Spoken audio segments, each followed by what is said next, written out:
But we begin with an apology. Those of you who have tuned in to see a road test of the Bentley Continental will no doubt be disappointed to learn that just 2 days before we were due to film it, somebody turned it into a banana-shaped Bentley. Well, you can take heart for two reasons. First, you're not as disappointed as I am, and second, we've got something just as special.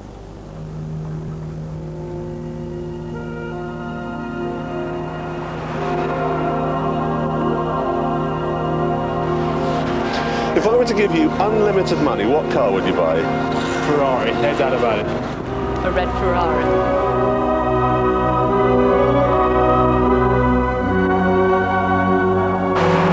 Had to be a Ferrari, wouldn't it? A red sports car. I think I would buy a Ferrari.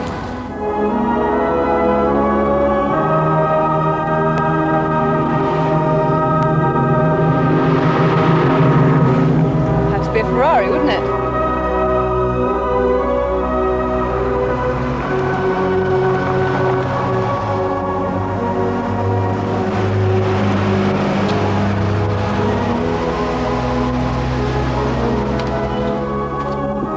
Odd, isn't it, that just about everyone in the world would chop off an important limb or two if it meant they could have a Ferrari?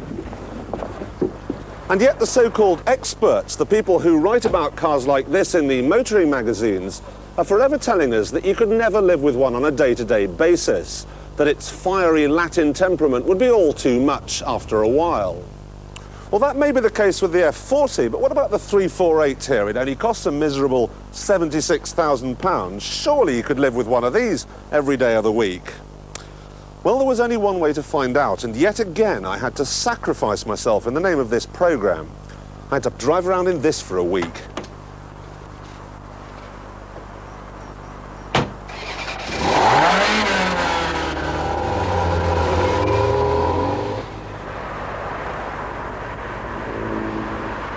A lot of people ask these days why on earth you would spend all the extra money to buy a Ferrari when for a whole lot less you could have something like a Nissan 300 ZX.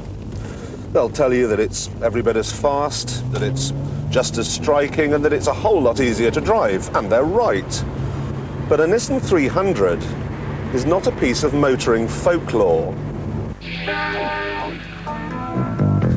I'm going to go to a party tonight, and when I'm asked what sort of car I'm running around in at the moment, and I will be, I shall say a Ferrari. And I shall enjoy saying it almost as much as I enjoy driving it. Crazy Jenny and her mission man were back in the alley trading hands.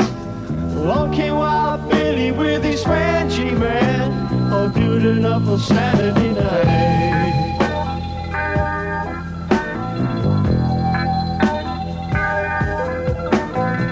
Well, Billy slammed on his coaster brakes, said, anybody wanna go to Greasy Lake?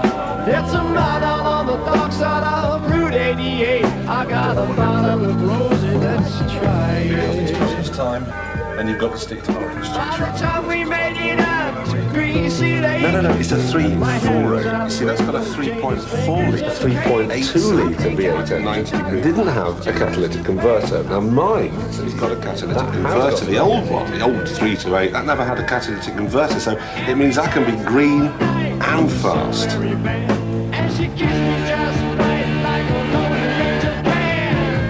She felt so nice, just a song that is buried in the night, all night. Janie don't know what she do to her. Spirits in the night,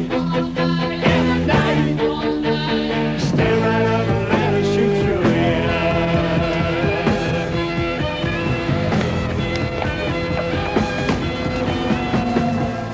So the lady looks fine, but unfortunately you're unsuitably dressed. I thought a Ferrari was supposed to open doors. Didn't have much luck with that one.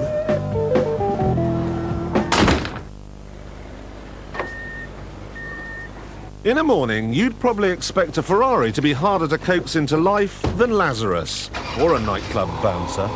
But with fuel injection, it's up and running the instant you turn the key. Turning the wheel is a deal harder. But once extricated from its overnight slot, I was off for another day of soaking up the admiring glances, snarling past people at 30 miles an hour in a car that can top 160. Daft? Yes, of course, but surely only as daft as buying a four-seater and then spending 90% of the time all on your own in it.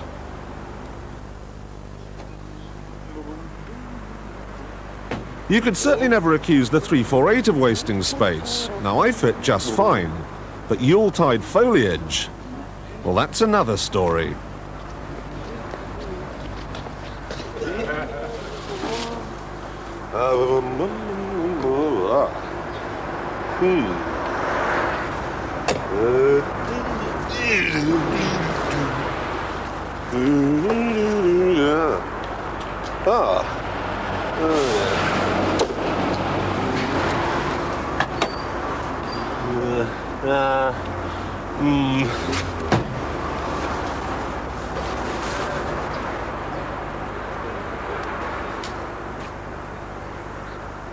Squeezing things into a Ferrari, then, is hard work.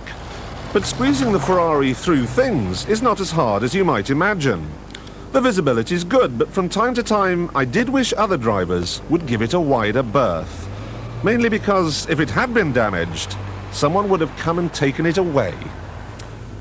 I'm not going to pretend that a Ferrari's easy to drive. This is not heavy, this is my clutch. Same goes for the steering, and the gearbox can be a bit recalcitrant first thing in the morning. So no, the Ferrari is a pain when you're in a traffic jam. But all cars are a pain when you're in a traffic jam. The difference is, in a Ferrari, you can at least dream of the day when absolutely nothing else would do.